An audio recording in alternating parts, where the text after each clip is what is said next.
मैं कृष्णा चौधरी लक्ष्य अकेडमी के ऑनलाइन प्लेटफॉर्म पर आप सभी का स्वागत करता हूं। हम लोग इसके पहले भाषा विज्ञान के टॉपिक पे हमने सीखा कि भाषा विज्ञान से किस किस तरह के सवाल आपके पेपर में बनते हैं।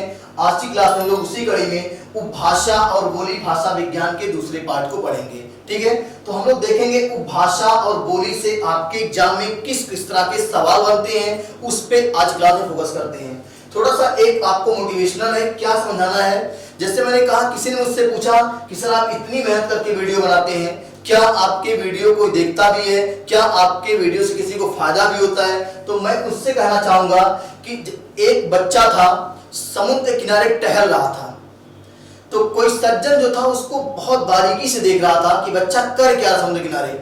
वो बच्चा ये कर रहा था कि जब समुद्र से लहरें उठती थी तो उस लहरों के साथ कुछ मछलियां समुद्र के बाहर आ जाती थी और बच्चा उन्हीं मछलियों को पकड़ पकड़ के वापस समुद्र में डाल रहा था।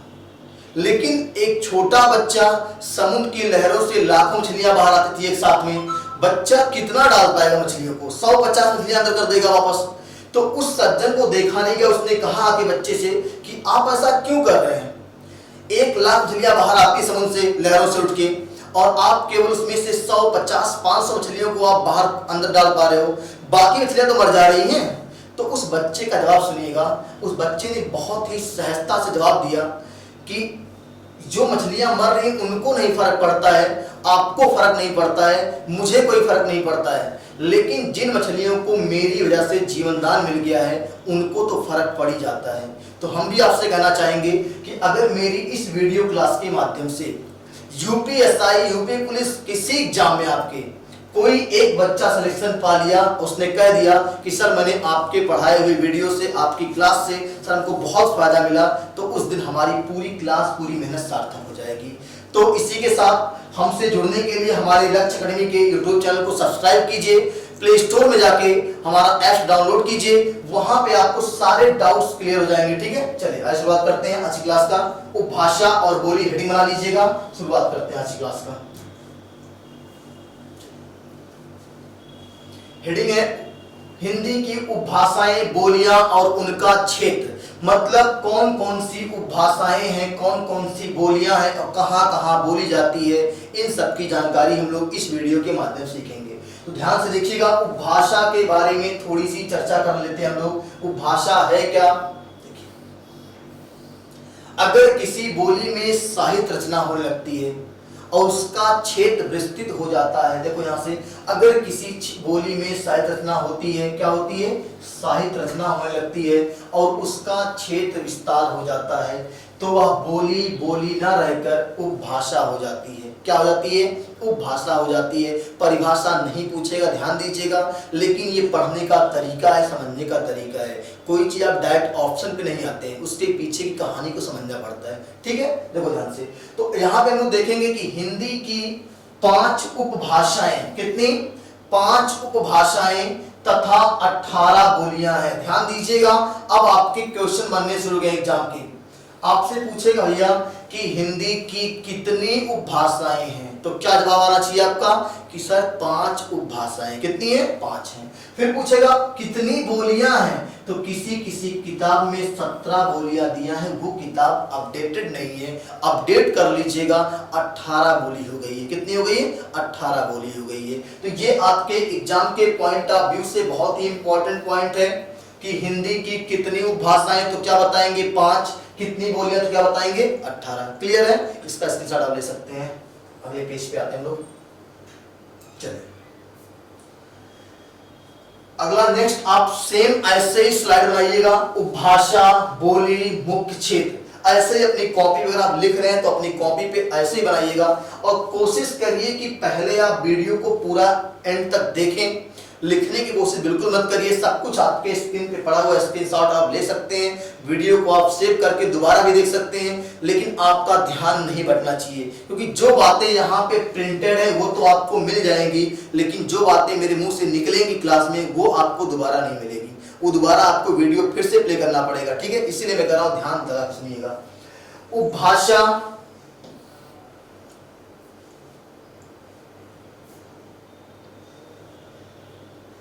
उपभाषा, बोली, और मुख्य क्षेत्र, इस तरह से आप स्लाइड बना लेंगे। हम लोग चर्चा करते हैं, देखिए ध्यान से।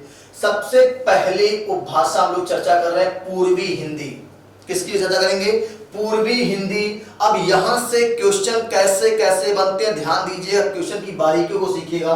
पूर्वी हिंदी, पूर्वी हिंदी पूछेगा किस अपभ्रंश से विकसित हुई है, तो क्या बताएंगे आप? अर्धमागधी अपभ्रंश से विकसित हुई है। किससे हुई है? अर्धमागधी अपभ्रंश से विकसित हुई है।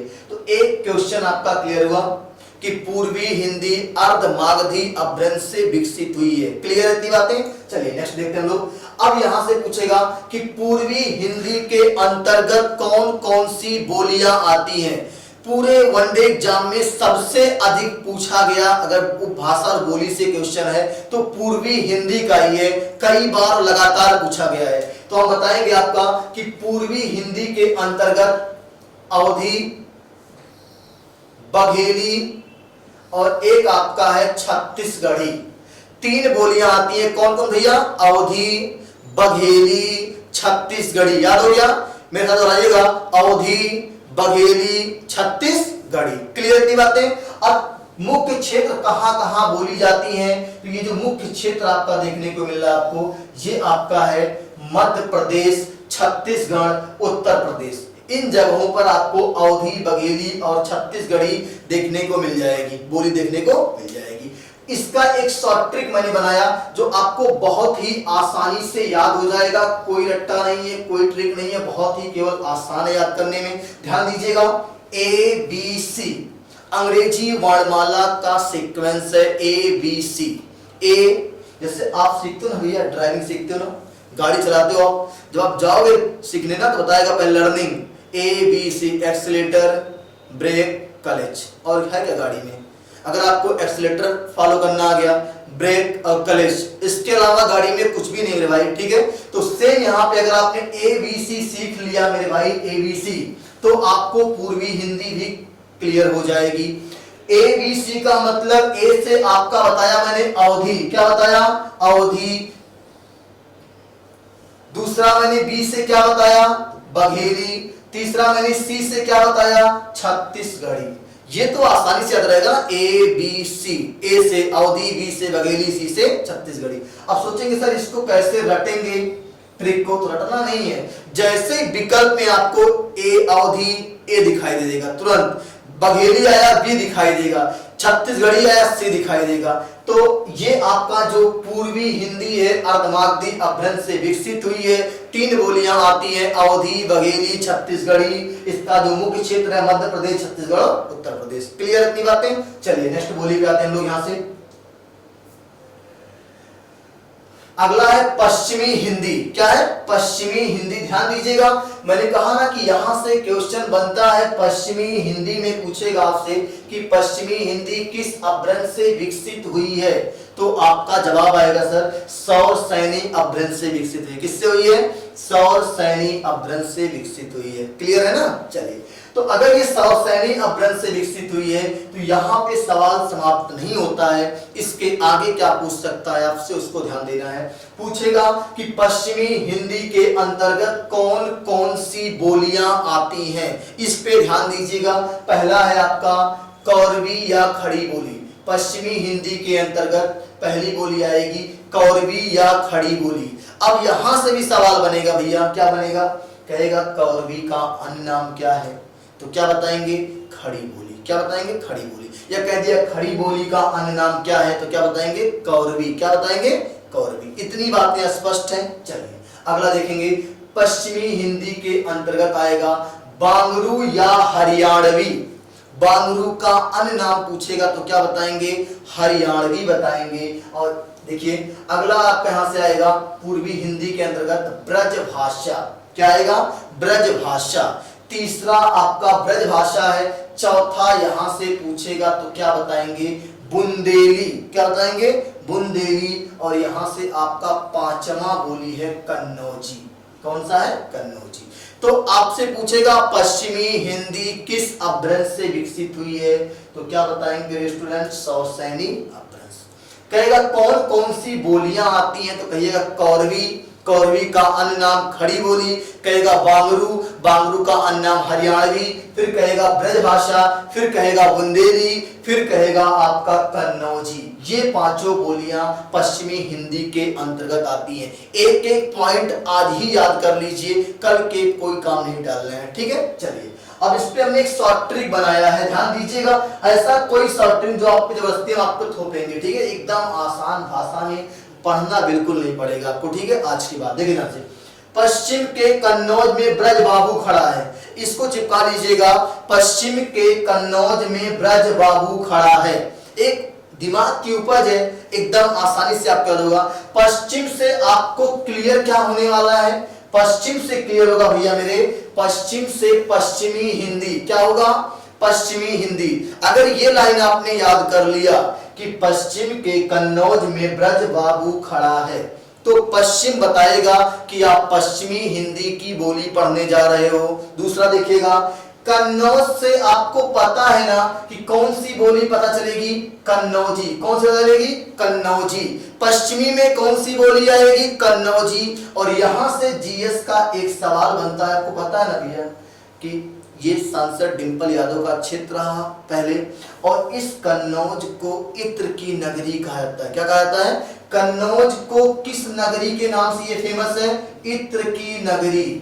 तो पढ़ाई करने का तरीका यही है कि हिंदी है तो जीएस नहीं पढ़ेंगे, हिंदी है तो ये नहीं पढ़ेंगे, कुछ नहीं है। जहां पे जो शब्द आता है उस शब्द पे ध्यान दीजिएगा कि उससे कैसे कैसे क्वेश्चन बन सकते हैं। तो यहां से मैंने कहा कि कन्नौजी पश्चिमी हिंदी की बोली है, कन्नौज इत्र की नगरी है।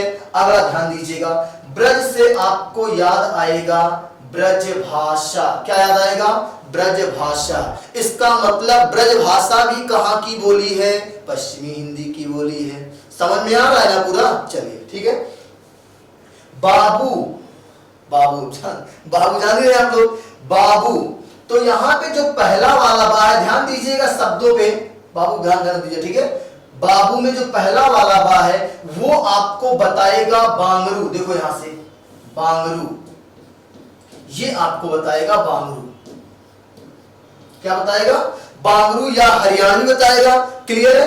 बाबू में देखो यहाँ पे एक बा है, उस पे मात्रा लगी है, और ये बता देगा आपको बुंदेली। क्या बता देगा, ये बुंदेली। इसका मतलब बांगरू कहाँ की बोली है, तो कहोगे पश्चिमी हिंदी की। फिर कहेगा बाबू में एक बा और लगा, मात्रा भी लगा है, तो कहाँ की है, बुंदेली है। क्या है, बुंदेली है। और लास्ट बचा है खड़ा, इसका मतलब ये खड़ी बोली। क्या हो गया, खड़ी बोली। और खड़ी बोली का अन्य नाम क्या है, कौरवी। खड़ी बोली का अन्य नाम क्या है, कौरवी। ये 5 बोलियां जो है पश्चिमी हिंदी के अंतर्गत आती हैं। एक बार अब इसका स्क्रीनशॉट ले सकते हैं, फिर आगे बढ़ते हैं हम लोग तीसरी बोली पे, तीसरी भाषा पे। समझ में आ रहा है, ठीक है। चलिए नेक्स्ट लेते हैं हम लोग यहां से।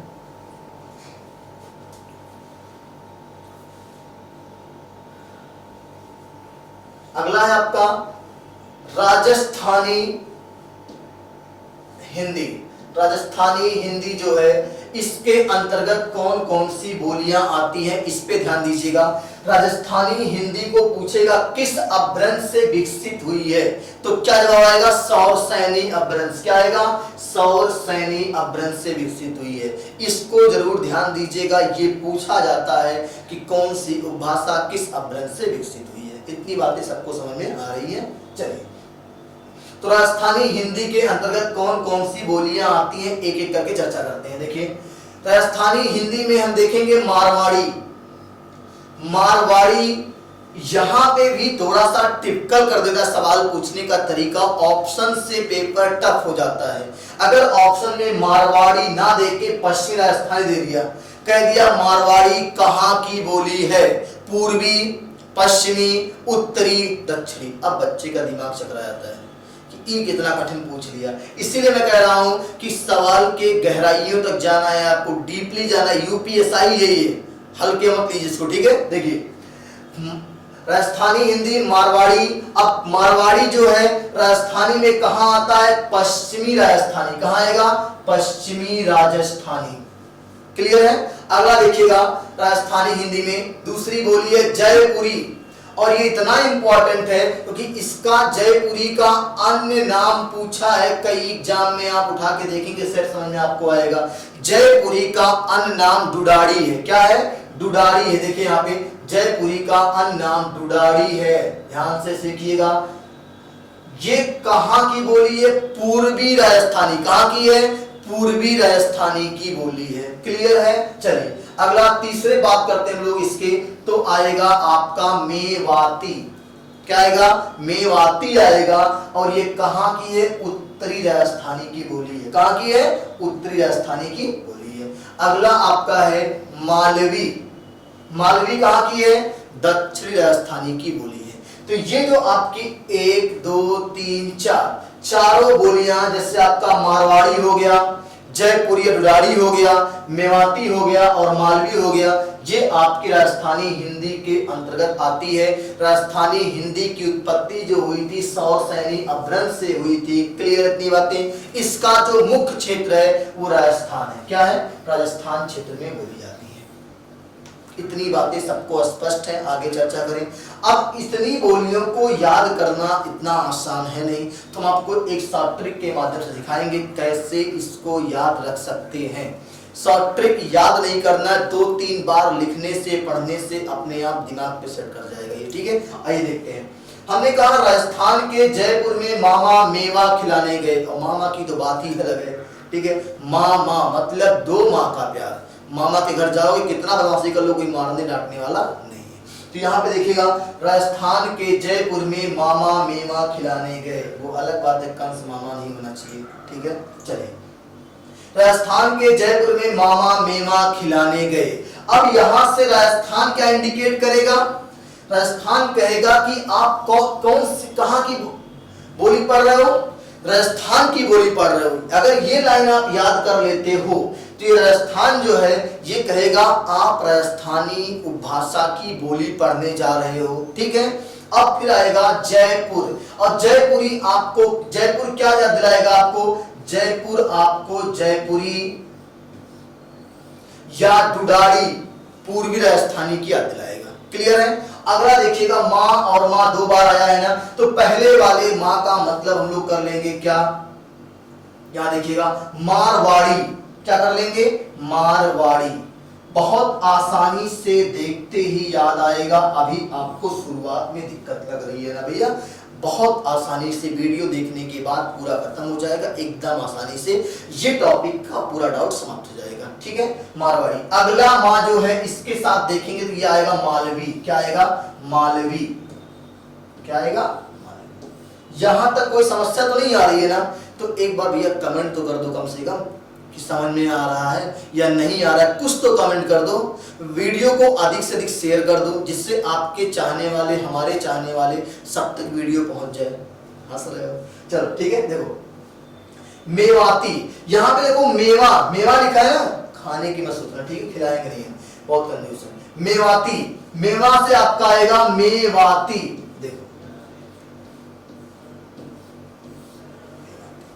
अभी आपने देखा कि राजस्थान के जयपुर में मामा मेवा खिलाने गए। एक सिंपल सा टहलते घूमते से पढ़ दो, चलते समय रास्ते में, इस रास्ते में जा रहे हो, कह दो राजस्थान के जयपुर में मामा मेवा खिलाने गए।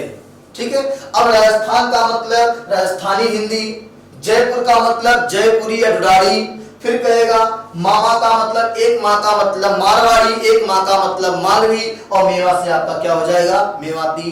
तो इसकी साथ लीजिए ना भैया, अब क्या देर कर रहे हैं, लीजिए। चलिए अगले उपभाषा में हम लोग आते हैं, ध्यान दीजिएगा। समझ में आ रहा है ना? ना है बताइएगा, फोन कर लीजिएगा।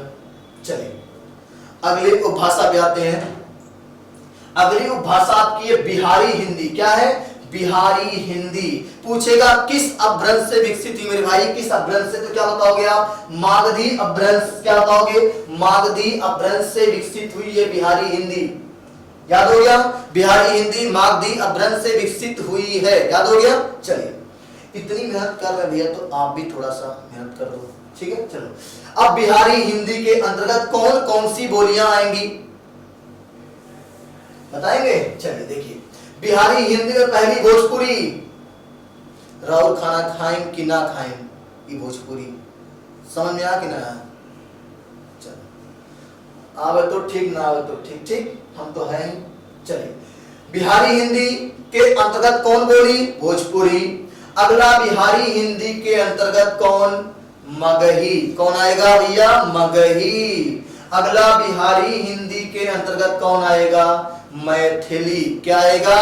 मैथिली। तो बिहारी हिंदी के अंतर्गत 3 बोलियां, भोजपुरी, मगही और मैथिली। इतनी बातें सबको पता है। मुख्य क्षेत्र जो है बिहार, उत्तर प्रदेश। बिहार में तो भोजपुरी बोली ही जाती है।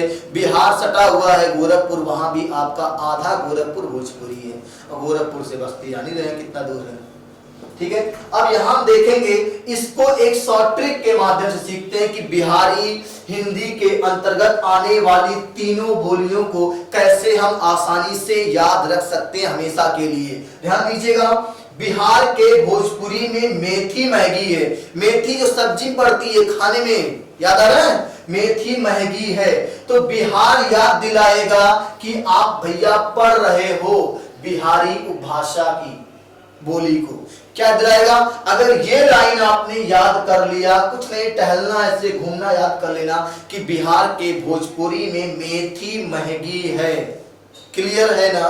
तो अगर बिहार याद आएगा तो बिहार कहेगा भैया कि आप बिहारी हिंदी की बोली पढ़ने जा रहे हो। अब आगे ध्यान दीजिएगा, भोजपुरी, ये तो साफ साफ कह रहा है कि भोजपुरी बोली की आप बात कर रहे हो। किसकी बात कर रहे हो?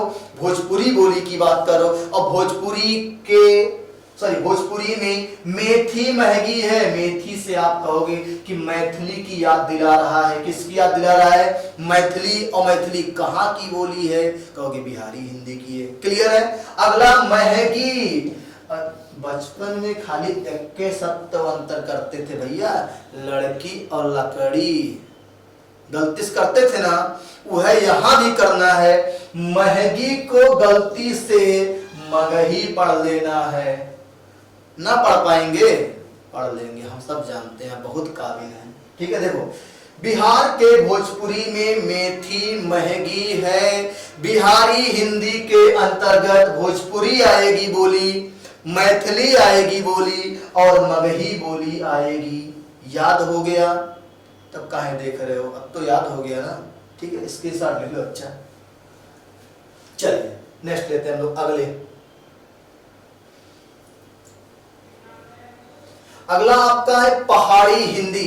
अब पहाड़ी हिंदी की किस अपभ्रंश से विकसित हुई, कौन कौन सी बोलियां आएंगी, इन सारी चीजों पे ध्यान दीजिएगा। देखो ध्यान से, पहाड़ी हिंदी खस अपभ्रंश से विकसित हुई है। किससे हुई है? खस अपभ्रंश से विकसित हुई है। ध्यान दीजिएगा, खस अपभ्रंश से विकसित हुई है पहाड़ी हिंदी। ये पॉइंट आपका क्लियर हुआ। अब आते हैं पहाड़ी हिंदी के अंतर्गत बोली जाने वाली बोलियों पे ध्यान दीजिएगा। बहुत आसानी से सिखा देंगे आप। धैर्य तो रखो आप। वीडियो को कमेंट, लाइक, शेयर, सब्सक्राइब। ठीक है, चलिए। पहाड़ी हिंदी के अंतर्गत आने वाली बोली है कुमाऊनी। क्या है? कुमाऊनी। क्लियर है? पहाड़ी हिंदी के अंतर्गत आने वाली बोली है नेपाली। क्या है? नेपाली। अगला है, पहाड़ी हिंदी के अंतर्गत आने वाली बोली है गढ़वाली। क्या है? गढ़वाली। तीनों याद हो गया। पहाड़ी हिंदी खस अपभ्रंश से विकसित हुई है। पहाड़ी हिंदी के अंतर्गत पहली कुमाऊनी, दूसरी गढ़वाली, तीसरी नेपाली। इसका जो मुख्य क्षेत्र है उत्तराखंड, हिमाचल, इन जगहों पे बोली जाती है। अब इसको एक शॉर्ट ट्रिक के माध्यम से सीखते हैं, कैसे इसको हमेशा के लिए याद करेंगे, कभी नहीं भूलेंगे। ठीक है, आइए। शॉर्ट ट्रिक बनाया गया है मेरे द्वारा। पहाड़ी बुआ ने कम मांगती हैं। शादी हुई, शादी होगी तो बदल जाएगी, बुआ लोग शादी ब्याह में नेक मांगती हैं। ठीक है, अब तो हमको हमारा तो अनुभव बोल रहा है। ठीक है, अपना देखना। ठीक है, देखो, पहाड़ी बुआ ने कम, यहाँ पे काम नहीं कम होगा, थोड़ा सा मिसप्रिंट हो गया, कोई दिक्कत नहीं है। बड़े बड़े शहरों में छोटी छोटी बातें होती रहती हैं। तो पहाड़ी बुआ ने कम मांगती हैं। कैसे इसको याद करोगे? अब इसमें भी रटोगे भैया। कौन कहेगी भैया? कोई बच्चा कहेगा सर एका हम इसका कैसे याद करेंगे? शादी ब्याह के याद है, पहाड़ी बुआ ने कम मांगती हैं। अब पहाड़ी, जब ये लाइन आप याद कर लोगे भैया, ये लाइन ना पूरी, पहाड़ी बुआ ने कम मांगती हैं, तो आपको याद आएगा। ध्यान दीजिए, थोड़ा इसको और खत्म कर देता हूं, दिखे नहीं है, डिस्टर्ब ना करे। पहाड़ी बुआ ने कम मांगती हैं, तो जब पहाड़ी, ये लाइन आपको जब याद हो जाएगा तो कहेगा पहाड़ी याद दिला रहा है, पहाड़ी हिंदी पढ़ने जा रहे हो। आप क्या पढ़ने जा रहे हो? पहाड़ी हिंदी की बोली पढ़ने जा रहे हो। और जैसे ही नेगवा बुआ, अब बुआ जानते हो, बुआ देखो, अब बुआ का एक, जब बुआ आ ही गई है तो उनका एक सवाल हिंदी में देख लो क्या पूछता है। बुआ का तत्सम पूछता भाई मेरे, क्या पूछेगा? बुआ का तत्सम पूछेगा, तो बता देना पितु स्वसा, पिताजी की बहन को क्या कहते हो भैया? बुआ। समझ में आया? और अगर यहीं पे आ जाए मौसी का, तो बता देना मातु स्वसा। क्या बताएंगे? मातु स्वसा। इतनी बातें समझ में आ रही हैं सबको? ये तो बुआ से सवाल बन गया आपका। ऐसा कोई शब्द बना ही नहीं है जिसमें हिंदी का सवाल ना बनता हो। कोई शब्द आप सोच के तो देखो एक बार, ठीक है? अभी तो शुरुआत है। देखो, हमने कहा नेग, अब नेग में दो शब्द आया, ने और गा। ने और गा, ने से नेपाली। देखो यहाँ ना, यहाँ देखो मेरे भाई, नेपाली। अब नहीं पढ़ा तो फिर कब पढ़ पाओगे भैया? ने से नेपाली बोली कहाँ की? पहाड़ी हिंदी। कहाँ की? पहाड़ी हिंदी। अब गा से गढ़वाली, और गढ़वाली ही बोली कहाँ की? यो पहाड़ी की। कहाँ की? पहाड़ी की। तो कौन कौन सी हो गई? देखो, पहाड़ी में आपका नेपाली, गढ़वाली, और यहां से कम से क्या हो जाएगा? कुमाऊनी। क्या हो जाएगा? कुमाऊनी। तीन बोलियां पहाड़ी हिंदी के अंतर्गत। अब मान लो ये सब आपको नहीं याद हो रहा है ना, तो ये सब भूल जाओ, पर्दे के पीछे कहानी भूल जाओ, सामने देखते हैं क्या होता है। देखो, ऐसे सोचो आप कि नेपाल का एरिया पहाड़ी है कि नहीं है ना? कभी जाओगे नेपाल घूमने, आपको दिखेगा कि वहां का एरिया पहाड़ी है, ऊबड़ खाबड़ है। और जब पहाड़ी है भैया, और नेपाल, जब पहाड़ी इलाके में नेपाली आप पढ़ रहे हो, नेपाल जा रहे हो, तो नेपाली तो आपको याद रहेगा ही रहेगा। और नेपाली के साथ साथ याद दोनों कैसे करो, कुमाऊनी गढ़वाली को, कि जब नेपाल का एरिया पहाड़ी है तो वहां के रास्ते जो होंगे, जो आपके रास्ते होंगे ना, वो गड्ढेदार और कुएंदार रहेंगे, खूब गहरे गहरे गड्ढे कुएं की तरह रहेंगे। तो इससे आपको अगर गढ़वाली और कुमाऊनी हो जाएगा ना भैया, इसको उसके साथ लीजिए, फिर आगे चर्चा करते हैं। चलिए, हो गया? आइए, तो हमने अभी तक जो देखा 5 उपभाषाएं और 18 बोलियां।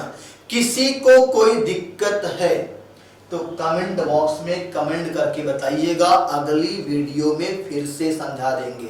इसके बाद मौका नहीं मिलने वाला आपको, सीधा पेपर मिलेंगे हम, ठीक है? ध्यान दीजिएगा। अब 5 उपभाषाएं, 18 बोलियां हमने basic with concept with trick सब कुछ सिखा दिया आपको। अब आपका काम है वीडियो को 2 से 3 बार, जितना, जब तक आपको याद ना हो जाए तब तक आप देखो, नोट्स बना लो, हमेशा के लिए काम आएगा, ठीक है? अब उसी उपभाषा और बोली पे कुछ पॉइंट हमने रखा है जो आपके एग्जाम के पॉइंट ऑफ व्यू से बहुत ही इंपॉर्टेंट है। ध्यान दीजिएगा, एक एक पॉइंट। अब आप इसको रट सकते हो आसानी से। देखो ध्यान से, भिखारी ठाकुर को भोजपुरी का शेक्सपियर उपनाम।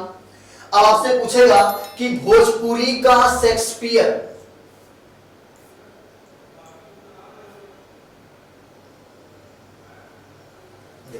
यहां से आपसे पूछेगा कि भोजपुरी का शेक्सपियर किसे कहा गया।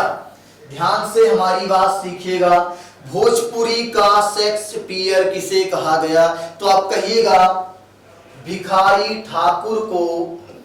कुछ कोई बच्चे नाम सुन के बेचारे हंस रहे हैं, हंस लो भैया। भिखारी ठाकुर को भोजपुरी का शेक्सपियर उपनाम किसने दिया था? जगदीश चंद्र माथुर ने दिया था। किसने दिया था? जगदीश चंद्र माथुर ने दिया था। तो यहां से 2 से 3 सवाल। पहला, भोजपुरी का शेक्सपियर किसे कहा गया? भिखारी ठाकुर। किसने उपनाम दिया था? तो जगदीश चंद्र माथुर ने दिया था। किसने दिया था? जगदीश चंद्र माथुर ने। चलिए नेक्स्ट पॉइंट पे आते हैं। अगला, भिखारी ठाकुर को राहुल सांकृत्यायन ने अनगढ़ हीरा या, देखो यहां से, भिखारी ठाकुर को राहुल सांकृत्यायन ने अनगढ़ हीरा या भोजपुरी का भारतेंदु कहा है। क्या कहा? राहुल सांकृत्यायन ने भिखारी ठाकुर को उपनाम क्या दिया था? अनगढ़ हीरा, अनगढ़ हीरा या भोजपुरी का भारतेंदु। तो यहां से भिखारी ठाकुर से इतने सवाल बन सकते थे कि भोजपुरी का शेक्सपियर जगदीश चंद्र माथुर ने कहा, और अनगढ़ हीरा या भोजपुरी का भारतेंदु भिखारी ठाकुर किसने कहा? तो क्या बताएंगे? राहुल सांकृत्यायन ने कहा। ये दोनों पॉइंट का स्क्रीनशॉट लीजिए, फिर आगे चर्चा करते हैं। समझ में आ रहा है ना? चलिए ठीक, आना चाहिए, नहीं आएगा तो जबरदस्ती लेके आएंगे। चलिए नेक्स्ट पॉइंट पे आते हैं।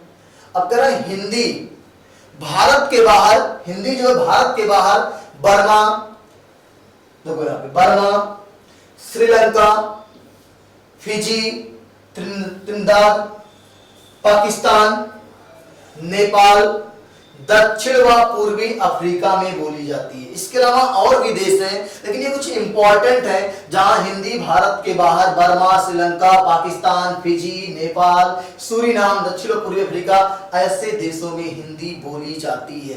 इतनी बातें सबको समझ में आ रही है नहीं? ठीक है, चलिए अगला नेक्स्ट पॉइंट पे चर्चा करते हैं।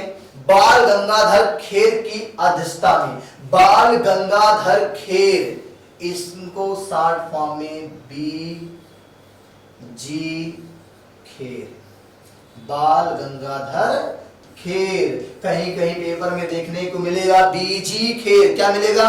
BG खेर। तो घबराना नहीं, क्लियर है। बाल गंगाधर खेर की अध्यक्षता में प्रथम राजभाषा आयोग, कौन सा? प्रथम राजभाषा आयोग का गठन 7 जून 1955, कब किया गया? 7 जून 1955 को प्रथम राजभाषा आयोग का गठन बाल गंगाधर खेर की अध्यक्षता में किया गया। इतनी बातें सबको याद हो गई।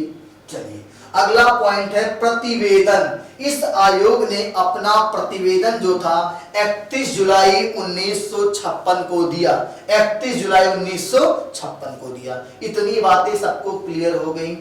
अगर हो गई है तो हम आगे चर्चा करते हैं। ठीक है, चलिए इसकी शॉर्ट में जल्दी से इसका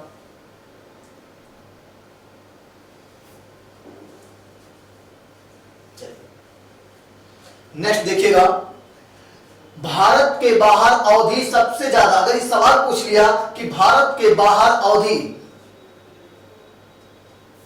देखिए भारत के बाहर अवधि सबसे ज्यादा कहां बोली जाती है? तो बताइएगा भैया, फिजी में बोली जाती है। भारत के बाहर सबसे ज्यादा अवधि कहां बोली जाती है? फिजी में बोली जाती है। कि कहां बोली जाती है? फिजी में। अब ध्यान से हमारी बात सुनिएगा, जब अवधि आ ही गया है तो अवधि से आपको हिंदी का एक सवाल और क्लियर कर देते हैं। यही पढ़ाने का, यही पढ़ने का तरीका भी है। जैसे मैंने कहा अवधि, ये समरूप भिन्नार्थक में आपको देखने को मिलेगा। अवधि, अवधि और अवधि ऐसे लिखा रहेगा और इसके साथ 4 विकल्प रहेंगे, कहेगा कौन सा अर्थ सही है। तो क्या बताना, देखो ध्यान से हमारी बात ध्यान सुनिएगा। बताना क्या है? अवधि मतलब होता है समय काल। क्या होता है? समय सीमा, समय सीमा। और इस अवधि का मतलब होता है क्या? भाषा। क्या होता है? भाषा।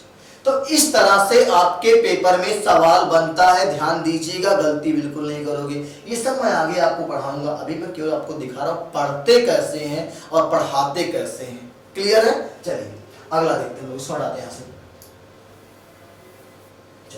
तो हमने कहा कि भारत के बाहर अवधि सबसे ज्यादा कहां बोली जाती है? फिजी में। कहां? फिजी में। अगला देखिएगा, यहां पे खड़ी बोली हिंदी में सर्वप्रथम, मतलब कहेगा कि खड़ी बोली हिंदी में सर्वप्रथम रचना करने वाले कवि कौन थे, तो कहिएगा भैया अमीर खुसरो थे। कौन थे?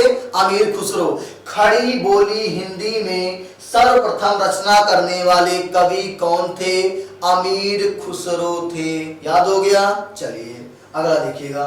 हिंदी को राष्ट्रभाषा बनाने का विचार सर्वप्रथम कहां उदित हुआ, तो कहिएगा भैया बंगाल में उदित हुआ। कहां हुआ? बंगाल में। क्वेश्चन क्या कहेगा कि हिंदी को राष्ट्रभाषा बनाने का विचार सबसे पहले कहां उदित हुआ, तो क्या बताएंगे? बंगाल में उदित हुआ।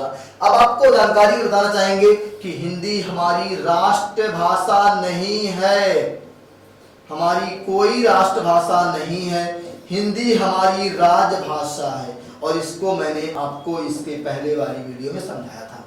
इतनी बातें सबको पता है। चलिए नेक्स्ट पॉइंट पे आते हैं हम लोग। यहां से हिंदी को राष्ट्रभाषा बनाने का विचार क्लियर हो गया, बंगाल में उदित हुआ। अगले पेज पे आते हैं लोग। देखो अगला है 16 नवंबर 1957 को। कब? 16 नवंबर 1957 को संसदीय राजभाषा समिति, संसदीय राजभाषा समिति का गठन किया गया। किसका किया गया? संसदीय राजभाषा समिति का गठन किया गया 16 नवंबर 1957 को। डेट याद रखिएगा। और गोविंद वल्लभ पंत, गोविंद वल्लभ पंत को मैंने कहा कि शॉर्ट फॉर्म में क्या लिखेंगे? जीवी पंत। जीवी पंत, कहीं कहीं आपको पंत समिति देखने को मिलेगा, पंत आयोग देखने को मिलेगा। तो गोविंद वल्लभ पंत, गोविंद वल्लभ पंत, जीवी पंत इसके सभापति बने थे। क्या बने थे? सभापति बने थे। क्या बने थे? सभापति बने थे।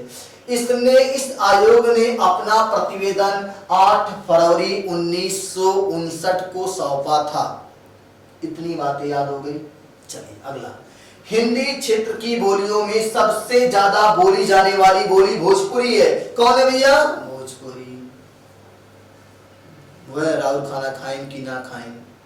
जैसे मैं पहली बार जब गोरखपुर गया ना इंटर में, तो मुझे याद है कि मेरे साथ बिहार साइड के बच्चे रहते थे हॉस्टल में। तो जैसे कोई सामान खरीदना हो तो बच्चे चलो कीन लेते हैं। समझे क्या ये कह रहे हैं? कीन लेते हैं। हम भी हाँ में हाँ मिला देते हैं, हाँ चलो चलो। लेकिन मैं समझ नहीं पाया होता क्या है, बहुत दिन के बाद जान पाए। जैसे कहीं देते नहीं, हम लोग क्या कहते हैं चलो सो लेते हैं, तो कहीं क्या कहते हैं पौड़ जाओ, वल जाओ। तो अलग अलग जगह की अलग अलग भाषाएं हैं। ठीक है, चलिए तो यहाँ देखेंगे हिंदी क्षेत्र की बोलियों में सबसे ज्यादा बोली जाने वाली बोली कौन? भोजपुरी। अब भोजपुरी किस उपभाषा के अंतर्गत आती है? बिहारी। कहां से आती है? बिहारी। भोजपुरी में गई हो मैथिली। चलिए अगला। 8वीं अनुसूची में भोजपुरी को किसको स्थान नहीं दिया गया? 8वीं अनुसूची में 22 भाषाएं, 22 में आपका भोजपुरी को स्थान नहीं दिया गया। कई बार पूछा इसको। इतनी बातें सबको पता है, इससे शॉर्ट लीजिए, आगे चर्चा करते हैं हम लोग। यहां से राजा शिव प्रसाद। अब यहां से भी सवाल हिंदी का। राजा शिव प्रसाद को किसकी उपाधि मिली थी? सितारे हिंद की उपाधि से इनको नवाजा गया था। किससे नवाजा गया था? सितारे हिंद की उपाधि से नवाजा गया था। इन्होंने का, खा, गा, जा, फा इन ध्वनियों के नीचे एक बिंदी, यानी जिसे नुक्ता बिंदु कहते हैं, 5 ऐसी ध्वनियां जिन्हें अरबी फारसी की ध्वनियां कहते हैं, उसके नीचे नुक्ता लगाने का रिवाज इन्होंने प्रारंभ किया था। कहेगा कि का, खा, गा, जा, फा इन ध्वनियों के नीचे नुक्ता लगाने का रिवाज किसने शुरू किया? तो आप कहेंगे कि राजा शिव प्रसाद सितारे हिंद ने किया था। क्लियर है? चलिए नेक्स्ट आते हैं, बहुत ही इंपॉर्टेंट। 1977 में संयुक्त राष्ट्र संघ यानी यूएनओ हिंदी में भाषण देने वाले प्रथम नेता अटल बिहारी वाजपेयी जी थे। श्री अटल बिहारी वाजपेयी जी थे। ये पूछ सकता आपसे। ये एक राजनीतिक के साथ साथ एक कवि भी थे, सबको पता है। ठीक है, तो उम्मीद करते हैं कि आज की क्लास आपको बहुत अच्छी लगी होगी। ठीक है, बस इस क्लास में इतना ही। अगली क्लास में हम लोग वर्णमाला टॉपिक पे चर्चा करेंगे, तो इस वीडियो को अधिक से अधिक शेयर कर दीजिए। हमारे चैनल पे जो बच्चे नए जुड़े हैं चैनल को सब्सक्राइब कर लेंगे, साथ में बेल आइकन को प्रेस करेंगे। बहुत बहुत धन्यवाद, मिलते हैं अगली क्लास में।